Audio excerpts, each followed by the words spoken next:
Hello and welcome back to another video, guys. Now this is my second video today. That's right, I'm doing two today. There was just two films out this weekend and I really wanted to come on here and put my mini reviews out for both of them.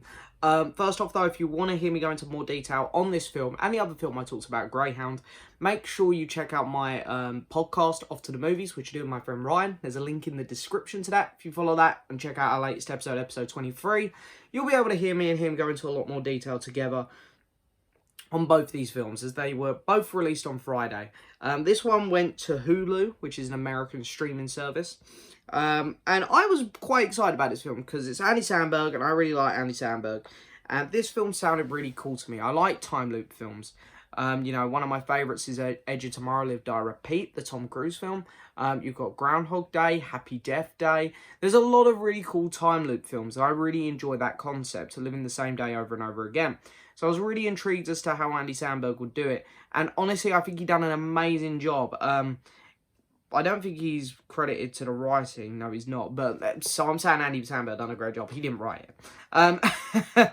A guy called Andy Serra wrote this film. And I love it because what it does is you've got these two characters. You've got Andy Samberg's character and Christine Milioti. I think that's how you say her name. Her character, and they both come into the time loop at different points.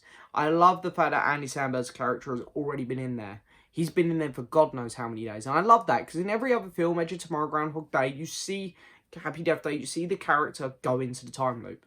Whereas Andy Samberg, he's been in there a while. And I love that. I haven't seen that done before in a film, so I thought that was really cool.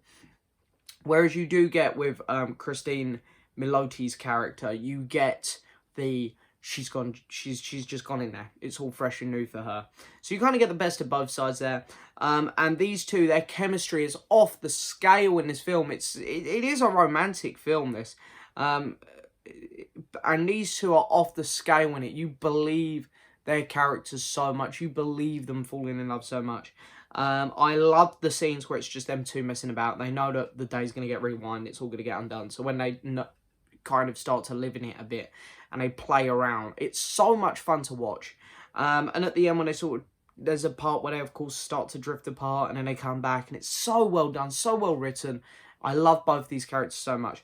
Also, I want to say that the look of this film is really nice. I love, you know, set in Palm Springs. It's beautiful, beautiful place. It looks great, this film. It's very nice to look at. And all of the actors do a really, really good job.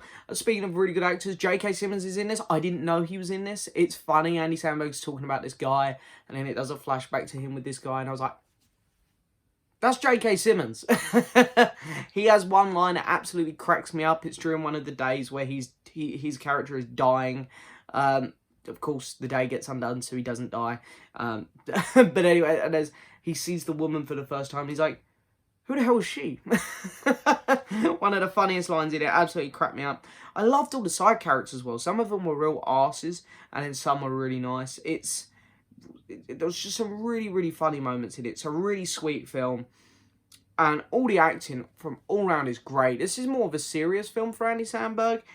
It's classed as a comedy, and there are some funny moments in it. But I find Andy Samberg's been a lot more serious in this film, and a lot more laid back than he is with, like, Brooklyn Nine-Nine, like he's most well known for. And I love Brooklyn Nine-Nine, but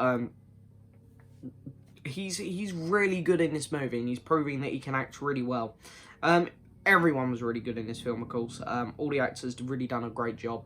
So what am I going to give this film out of 10? I'm going to give it a 7.5 out of 10. I think this is a really good film. It's much better than Greyhound, which also came out on Friday. So yeah. Plane's going over now. I'm just going to cause some noise for the video. But yeah, so anyway, Palm Springs, it gets my approval. I think it's a really good movie. I'd really honestly recommend checking it out, guys. There wouldn't be a Blu-ray release of it here in the UK, I doubt. But if there was to be one, I think that is actually a film I'd pick up because I did really enjoy it. But yeah, so I'd really recommend checking it out, especially over Greyhound. It's much better. But that is it for this video, guys. As always, don't forget to hit that subscribe button, like the video, leave a message, and I'll see you guys next time for another video. Bye-bye.